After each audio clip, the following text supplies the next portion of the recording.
Sabi ng isa sa mga ating followers, ang setup daw nila ay ganito. Nasa ilalim po yung pinakang maximizer kumpara sa crossover. So pwede ba, Johnny Luha? No? Actually, pwede po. Wala pong problema yun ano. So, bakit ikaw, Johnny Luha, nasa ibabaw yung maximizer mo? Mas nauuna yung maximizer mo kesa sa crossover. Okay? So, bago natin sagutin yan, kasi ang setup ko kasi ay audio mixer mula output ng audio mixer papunta sa input ng equalizer. Okay? Then, output ng equalizer papunta po sa input ng maximizer. Then, output ng maximizer papunta po sa input ng ating crossover.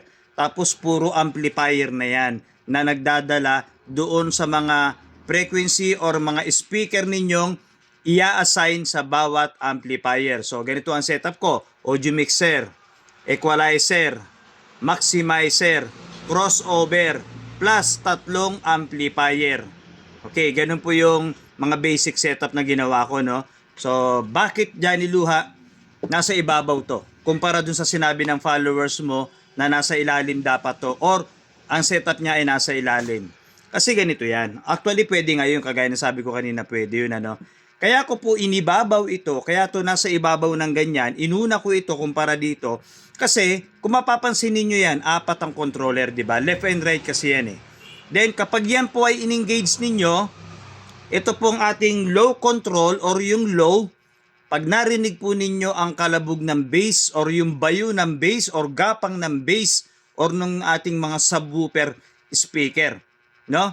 Alam na alam to ng mga nakagamit na nito at yung gagamit pa lang, mararamdaman nyo yan pag meron na kayo ng ganito, no? So, ang lakas nun.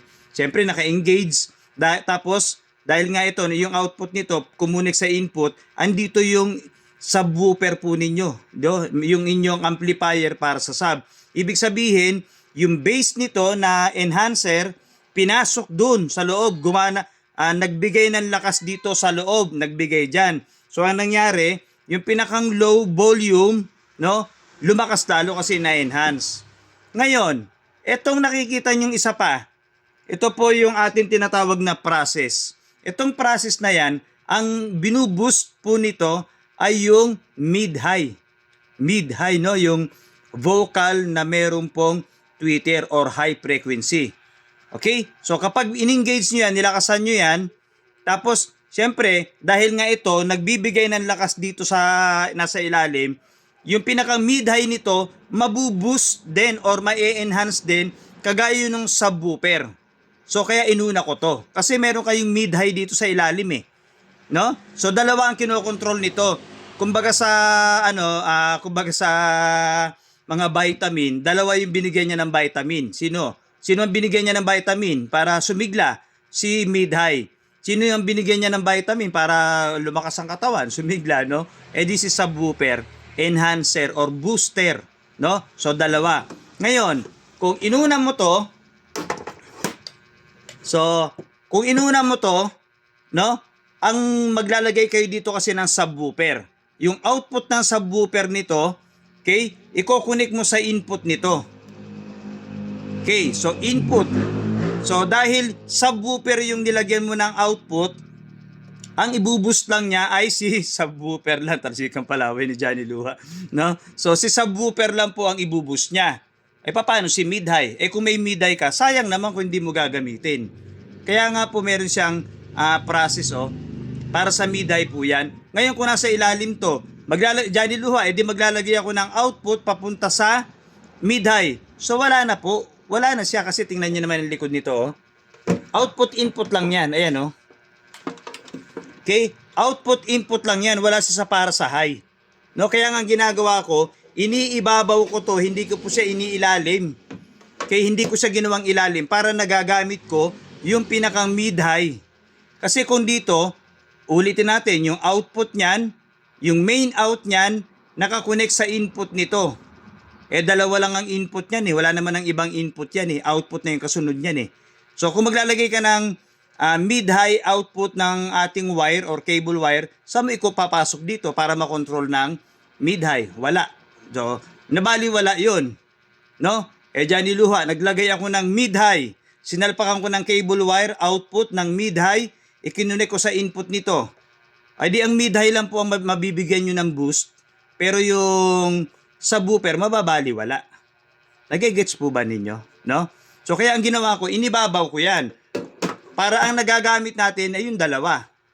Yung output, input, nakakonect sa input nito.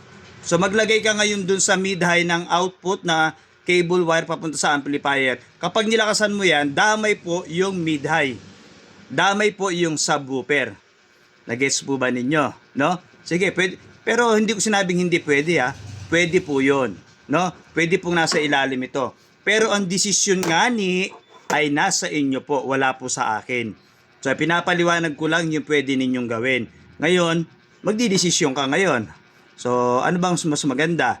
Nasa ibabaw, nasa ilalim. Kayo po ang magdidesisyon yan. Kung meron kayong mid-high, gamitin niyo yung mid-high nito. Ayan o, gamitin po ninyo. Kasi nga, kagaya ng sabi ko kanina, pag nasa ilalim to, hindi nyo magagamit yan. Yung isang yan, puro subwoofer lang magagamit ninyo. Or, kung gusto nyo gamitin si mid-high, gamitin ninyo, pero hindi nyo magagamit si subwoofer. No? Actual, Johnny Luha. Actually, marami akong actual na ginawa dyan. Pero, dahil nga siguro sa dami ng videos, natabunan niyan, gagawan uli natin yan ng tutorial. Abay, grabe ang init, no? Pawis na pawis si Johnny Luha. So, okay. So, ngayon, ganito na lang gawin ninyo. Subukan ninyo. Kayo mismo mag-experiment or kayo ang mag-explore. Subukan nyo muna yung nasa ibabaw, yung maximizer. Okay? So tapos kontrolin nyo yung mid-high at yung subwoofer. O di napatunog nyo na pareho. Ngayon, ilalim nyo naman to. Ilalim nyo naman yung maximizer. O di, subukan uli ninyo. O, saka nyo sabihin na, oo nga, tama nga si Johnny Luha. Hindi nga namin nagamit yung mid-high, no? Sa subwoofer lang namin na ano. Kasi pag in-engage nyo yan, sasalain kasi nito eh. Sasalain niya mismo si subwoofer. So dapat puro bass or sub lang ang lalabas, no? So kasi mapipihit nyo dito yan eh. Makokontrol nyo po dito yon, yung pinakang volume control. So ganun po yon. O di kahit verbal ko lang sinasabi sa inyo, gawin nyo, experiment niyo. Kayo po ang maka-experience ng sinasabi ko. At actual, huwag kayong mag-alala, gagawang kuli ng actual. Paulit-ulit ko na nga lang ginagawa eh. Hindi pa ba kayo nananawa? So baka kasi natatabunan, ano? So balik-balikan nyo lang po yung video para po kayo ay matuto. Johnny Luha